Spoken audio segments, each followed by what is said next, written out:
ಬಂಧುಗಳೇ, ಎನ್‌ಸಿಎಲ್ ಕಂಪನಿಯು ನಿಮ್ಮ ಮತ್ತು ನಿಮ್ಮ ಕುಟುಂಬದ ಏಳಿಗೆಗಾಗಿ 21ನೇ ಶತಮಾನದ ಅತಿ ಅಮೂಲ್ಯವಾದ ಬಿಸಿನೆಸ್ ಅನ್ನು ನಿಮ್ಮ ಗ್ರಾಮಕ್ಕೆ ತಂದಿದೆ. ಇದರ ಸದುಪಯೋಗಪಡಿಸಿಕೊಳ್ಳಿ. फार्मिंग पोटेंशियल की अगर बात करें तो प्रोक्योरमेंट ऑफ बायोमास एट ₹1,000 पर टन फ्रॉम फार्मर, और आप सबको अब नेपियर ग्रास पता चल गया है। मगर अगर इसके बारे में थोड़ा मैं बताऊं तो ये गन्ने की तरह लगता है। एक बार लगाने पे 8 साल मिनिमम चलता है। पहला कटिंग 3 महीने में, फिर हर 2 महीने में कटिंग मिलता है, और पर एकड़ पर ईयर हम तो 150 से 250 टन ही क्लेम करते थे। मगर पंढरपुर में हमारे एक एंटरप्रेनर है मिस्टर भीमराव कोंडुबेरी सर, जो कि एक रिटायर्ड कृषि अधिकारी है। उन्होंने एक नेपियर ग्रास को लाया और इस तरह से विकसित किया कि वहां पे एग्रीकल्चर साइंटिस्ट महाराष्ट्र के गए, एग्रीकल्चर ऑफिसर्स गए, उन्होंने 3 टीम बनाई और तीनों टीमों ने डेटा लिया मिनिमम क्या हो सकता है और मैक्सिमम क्या हो सकता है। Minimum was 800 ton per hectare, नहीं पर एकड़ पर ईयर, और मैक्सिमम वॉज 3200 टन पर एकड़ पर ईयर। चमत्कार है मित्रों, चमत्कार। एवरेज वॉज 1700 टन पर एकड़ पर ईयर।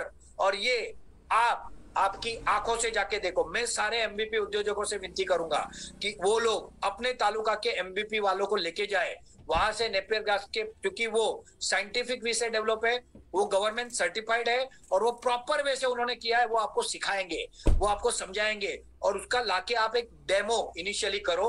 और ये नेपियर ग्रास, ये किसानों का भविष्य बदलने वाला है। ये किसानों को जबरदस्त इनकम देने वाला है। That is to at zero risk.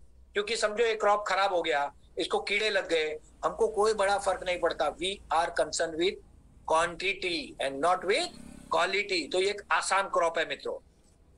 अगर बायोमास के यूजेजेस की बात करें तो for production of biofuel number 1, for production of biocoal और कैटल फीड, मतलब आपकी गाय भैंसों को चारे की तरह भी आप दे सकते हो। और भविष्य में हम इसका चारा बना के भारत में अगर मिलता है बहुत अच्छा है, क्योंकि हम तो गांव गांव उगाएंगे, मगर पूरी दुनिया को दे सकते हैं।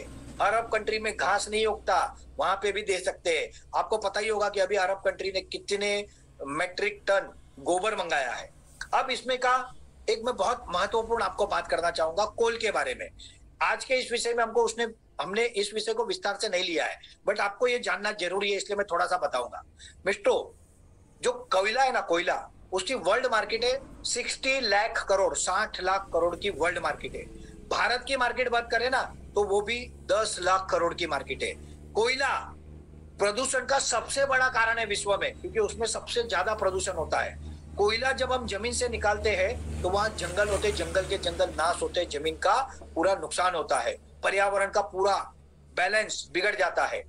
हम रिसेंटली एंटर हुए हैं बायोकोल इंडस्ट्री में, और आपको लगेगा ये अचानक इसकी शुरुआत क्यों की। तो मित्रों, मैं आपको बता दूं, 2 साल पहले जब हम डॉक्टर श्याम सर का प्रेजेंटेशन सुनते थे, 2.5 साल पहले, तब हमारे मन में यह सवाल आता था कि अरे बायोफ्यूल के लिए जब शुरू में हम 10 टन से शुरू करेंगे तो शायद 100 एकड़ या हेक्टर इतनी जमीन बस हो जाएगी। फिर इतनी सारी जमीन, इतने सारे किसान, अरे हम कैसे करेंगे सर, हमारे सबके मन में सवाल आता था। तब डॉक्टर श्याम सर कहते थे मेरे पास वो स्ट्रेटेजी रेडी है कि आप कितना भी नेपियर घास उगाओगे ना, मैं ले लूंगा।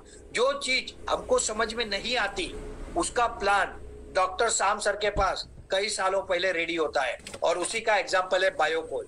बायोकोल में हम हर विलेज में, जो हमारे एमबीपी प्रोजेक्ट है, वहां पे 10 हेक्टर यानी 25 एकड़ से शुरू करके 100 हेक्टर यानी 250 एकड़ Napier grass only for biofuel जाएगा, बायोकोल जाएगा। और ये बायोकोल भारत सरकार ने पॉलिसी बनाई है, जीआर दिया है कि प्राइवेट पावर प्लांट या गवर्नमेंट पावर प्लांट इनको कंपलसरी लेना है। तो ये कितनी बड़ी इंडस्ट्री है। पहले लोग ये सोचते थे कि हमारे यहाँ पे फैक्ट्री लगने के लिए परमिशंस लगेगी और इसको समय लगेगा, और लगता भी है क्योंकि सारी प्रक्रिया में जाना है।